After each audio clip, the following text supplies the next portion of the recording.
Bonjour à tous, aujourd'hui je vous fais une vidéo rapide pour expliquer comment on branche la Chili 3EM. Je vois qu'il y a beaucoup de personnes, ils ont du mal à comprendre comment ça se branche. Du coup je me suis dit pourquoi pas faire une vidéo pour vous expliquer le branchement. Je vais expliquer pour le monophasé parce que j'utilise monophasé et je vais expliquer pour le triphasé pour ceux qui ont du triphasé. C'est très simple. C'est vrai que le schéma, il explique pas vraiment comment faire les branchements, mais il suffit de suivre juste les explications pour comprendre. Mais en tout cas, le vidéo est là pour ça.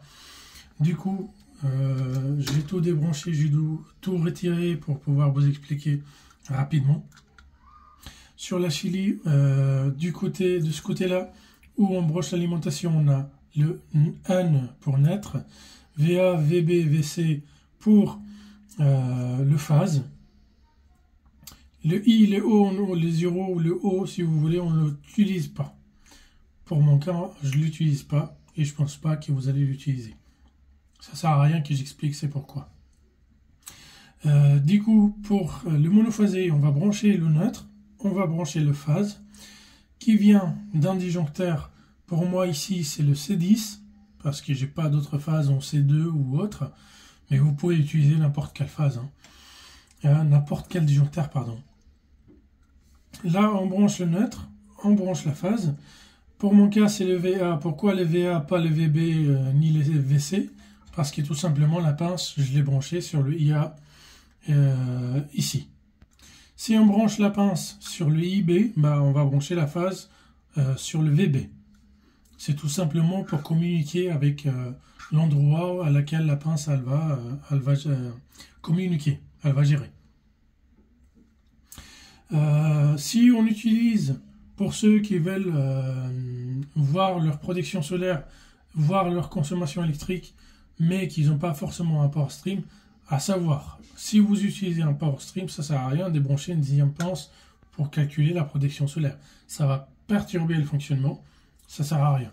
Mais ceux qui n'utilisent pas le power stream, ils peuvent brancher simplement une dixième pince ici sur le VB et chanter tout simplement la première phase avec le dixième pour alimenter le dixième pince. C'est tout. Pour le triphasé, on va brancher la première phase ici. Il faut trouver les 3 phases qui alimentent votre maison. Branchez la première phase sur le VA et la pince IA sur la première phase. Le VB pour la dixième phase. Le VC pour la troisième phase. Et sortir la dixième pince pour la dixième phase. Troisième pince pour la troisième phase. Tout simplement.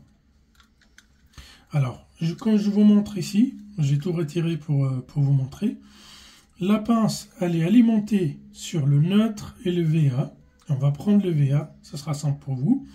Le neutre et le VA, ils vont sur un disjoncteur en dessous, phase et neutre. Et la pince ampère-métrique, elle est branchée sur l'IA, ici, IA-, IA+. Et la pince, on va aller chercher la phase qui arrive du disjoncteur Linky. Là, j'ai le Linky. Disjoncteur principal, j'ai une phase qui descend pour alimenter mon tableau électrique. La phase, il est en noir. C'est ce qui vient du disjoncteur principal. Je vais aller les chercher, je l'ai trouvé, et je mets la pince, tout simplement, et je regarde sur l'application. Sur l'application, vous allez voir. Si vous suivez le schéma, il n'est pas bon. Ils disent de brancher la pince d'un sens spécifique. Je l'avais branché comme ça, j'ai trouvé que ça marque moins 200 watts. Si ça marque une valeur en moins, c'est-à-dire la pince elle est à l'envers. Il faut inverser le sens de la pince et là vous aurez une valeur positive, c'est-à-dire 200 watts tout simplement. Là, votre branchement il est bon. Vous branchez tout, vous mettez la Chili à sa place, là où vous allez la mettre, et puis vous fermez votre tableau, tout simplement. Si vous avez des questions, n'hésitez pas, la vidéo est là pour ça. Je répondrai à chacun au besoin. Voilà, merci à tous d'avoir visionné cette vidéo et je vous dis à la prochaine.